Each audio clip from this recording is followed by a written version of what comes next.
Peace, love, and everything in between, loved ones. So, this whole Cassie Diddy thing, and I really don't like gossip. I don't like, but at this point, this is what we all talking about, right? So, I'm gonna give it to us straight.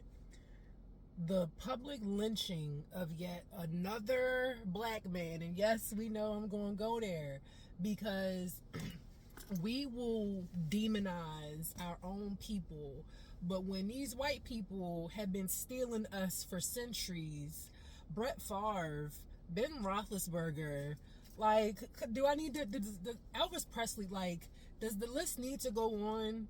So while we're condemning Diddy, for whatever he did, and I'm not saying what he did was right or wrong, what I'm saying is let the man have his day in court.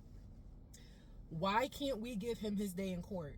Why can't the black community zip it when it comes to us? When it comes to our people on trial, why can't we zip it and throw the key away until we have all the facts and everybody's side has been presented? Because Diddy's been in jail, right? So we don't really know his side. Now Cassie is coming out saying that these freak-offs lasted weeks. The last one lasted 36 hours. This lasted... And my thing is, but you stayed. You stayed.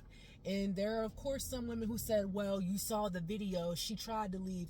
That was one instance out of the whole... They've been together for how many years? One instance when we tried that she tried to leave, apparently. And I'm not saying nothing against Cassie or nothing against victims or wherever the case may be. But we women have to stop acting like there wasn't some benefit for her staying.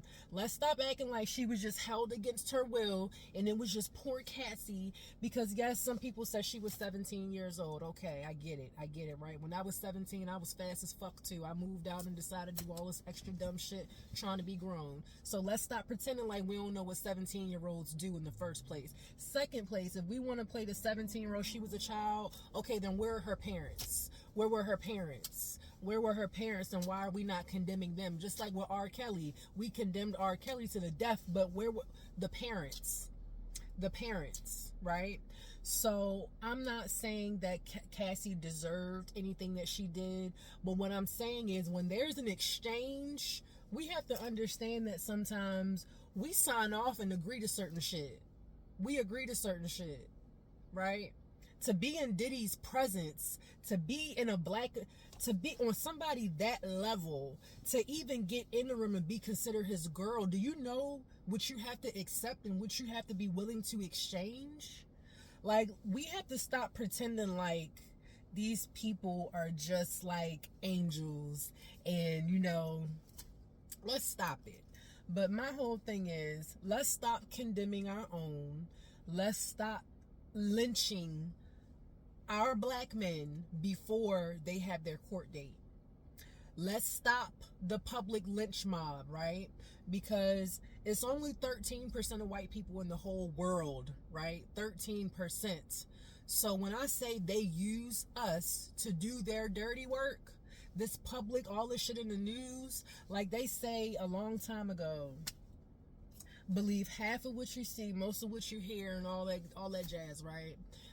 We have to stop listening to the news. We have, period. Like, news is propaganda.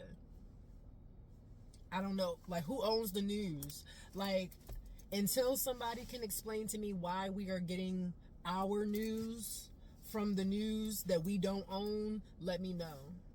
But until then, we got to stop listening to the news. We got to stop demonizing our black men. We got to stop condemning our black men. We have to stop allowing this society to condemn and lynch our black men with our help.